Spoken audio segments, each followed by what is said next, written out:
রোজা, নামাজ, হজ, জাকাত কিচ্ছু লাগবে না, দানের শেষে ভোট দিলে বেঁচে যাইতে পারবে না। তো মুরব্বী এই চাচার কথা শুনলেন। তো আসলে আমরা রাজনীতিতে ক্ষমতায় আসার জন্য পাওয়ার জন্য কতটা নিচেই নামতে পারি এই চাচার কথাগুলো শুনেই হয়তো বুঝতে পেরেছেন। আমাদের সমাজে এমন আবর্জনা, এমন মানে গর্হিত কথা সোশ্যাল মিডিয়া খুললেই অহরহ দেখতে পাই। তো এই কথা শুনে কী বুঝলেন? তার ভিতরে কতটুকু ধর্মীয় জ্ঞান আছে, একজন মুসলিম হিসেবে সে কতটুকু ধার্মিক। এটা যিনি চিন্তা করেন যে ওই মার্কায় ভোট দিলে নাকি নামাজ লাগবে না, রোজা লাগবে না, তাহলে আমাদের প্রিয় নবী হযরত মুহাম্মদ সাল্লাল্লাহু আলাইহি ওয়াসাল্লাম বলে গেছেন যে জান্নাতে যাওয়ার শর্ত হচ্ছে নামাজ, রোজা এবং দ্বীনকে প্রতিষ্ঠা করা।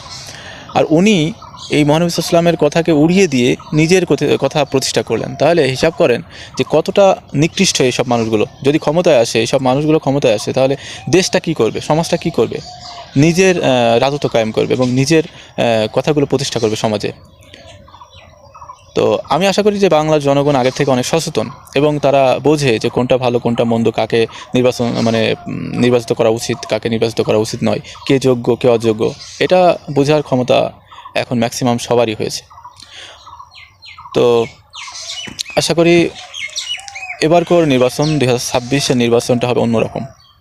যোগ্য প্রার্থী, হোক সে বিএনপি, হোক সে জামায়াত ইসলাম, হোক সে অন্য দলের, যোগ্য প্রার্থীকে আমরা দেখে ভোট দেব। ধন্যবাদ।